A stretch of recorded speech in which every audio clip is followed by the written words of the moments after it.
Hello student, Hindi के एक important video में आपका स्वागत है।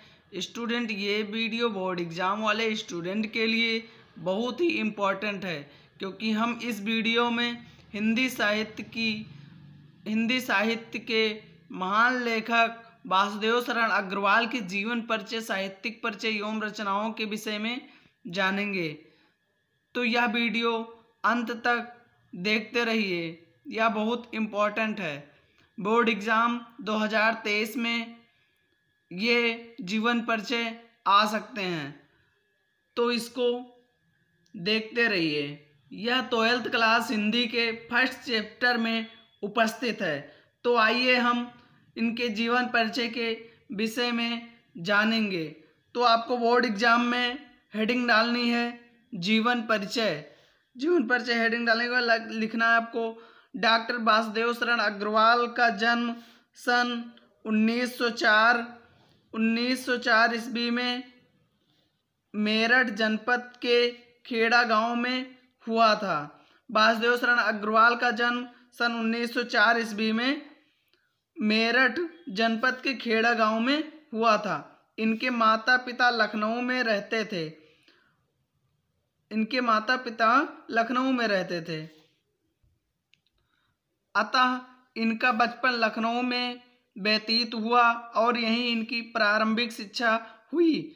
तो आपको ज्ञात हो गया होगा कि इनका जन्म कब हुआ था और कहाँ हुआ था, इनके माता पिता कहाँ रहते थे और इनकी प्रारंभिक शिक्षा कहाँ पे हुई थी। तो इनकी प्रारंभिक शिक्षा लखनऊ में हुई थी।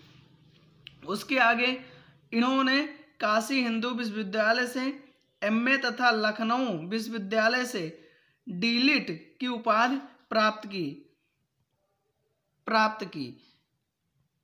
इन्होंने पाली, संस्कृत एवं अंग्रेजी भाषाओं का गहन अध्ययन करके विद्वान के रूप में प्रसिद्धि प्राप्त की। इन्होंने पाली, संस्कृत एवं अंग्रेजी भाषाओं का गहन करके विद्वान के रूप में प्रसिद्ध हो गए। इन्होंने काशी हिंदू विश्वविद्यालय में पुरातत्व एवं प्राचीन इतिहास विभाग के अध्यक्ष और बाद में आचार्य पद को सुशोभित किया। इन्होंने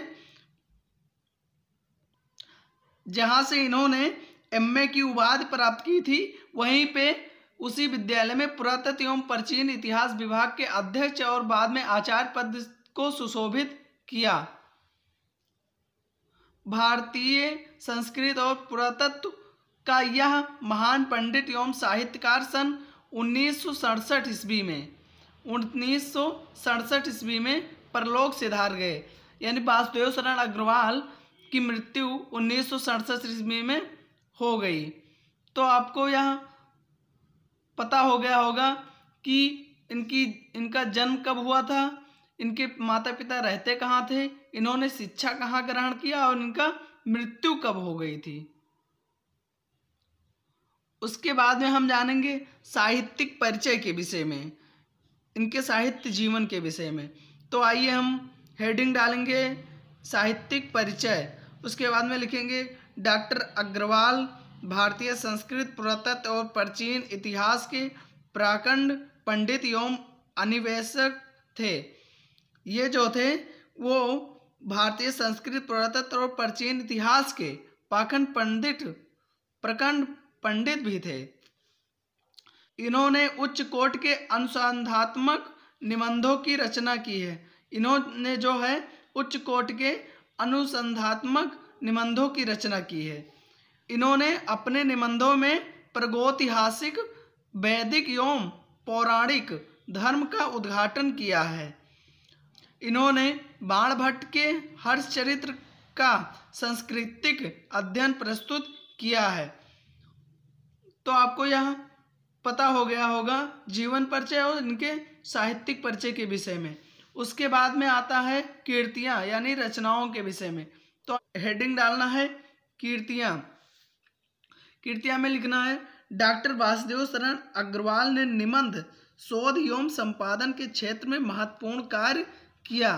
कीर्तियाँ डाल करके हेडिंग डाल करके आपको इतना लिखना है। उसके बाद में निबंध संग्रह, निबंध संग्रह में जानेंगे पृथ्वीपुत्र, कल्पलता, कला और संस्कृति, कल्पवृक्ष, भारत की एकता, और उसके बाद में वग्धधरा।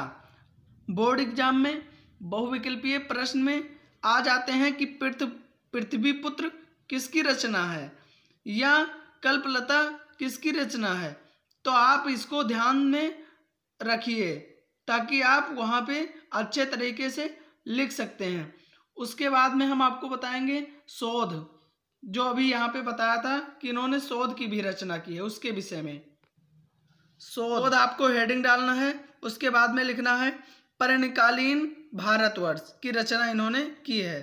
आलोचना ग्रंथ में इन्होंने लिखा है पद्मावत की संजीवनी व्याख्या, पद्मावत की संजीवनी व्याख्या और हर्ष चरित्र का सांस्कृतिक अध्ययन, हर्ष चरित्र का संस्कृत अध्ययन इन्होंने आलोचना ग्रंथ में इसका वर्णन किया है। उसके सबसे आखिरी में आपको लिखना रहता है साहित्य में स्थान।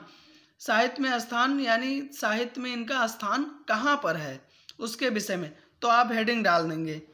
उसके बाद में लिखेंगे भारतीय संस्कृत और पुरातत्व के विद्वान डॉक्टर वासुदेव शरण अग्रवाल का निबंध साहित्य अत्यधिक समृद्ध है। उसके बाद में एक लाइन आपको और लिख देना है पुरातत्व और अनुसंधान के क्षेत्र में उनकी समता कोई नहीं कर सकता, यानी पुरातत्व और अनुसंधान में उनका समता कोई नहीं कर सकता। तो आपको मैंने बता दिया डॉक्टर वासुदेव शरण अग्रवाल का जीवन परिचय, साहित्यिक परिचय एवं रचनाएं। उसके बाद में साहित्य में स्थान, ये इतना अगर आप बोर्ड एग्जाम में पूछे जाते हैं आप लिख देते हैं तो आपको 5 में से 5 नंबर अवश्य मिलेगा।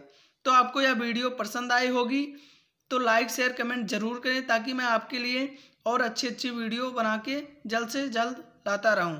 और वीडियो के लिंक मैंने डिस्क्रिप्शन में दे दिया है तो वहां से आप देख सकते हैं। जय हिंद।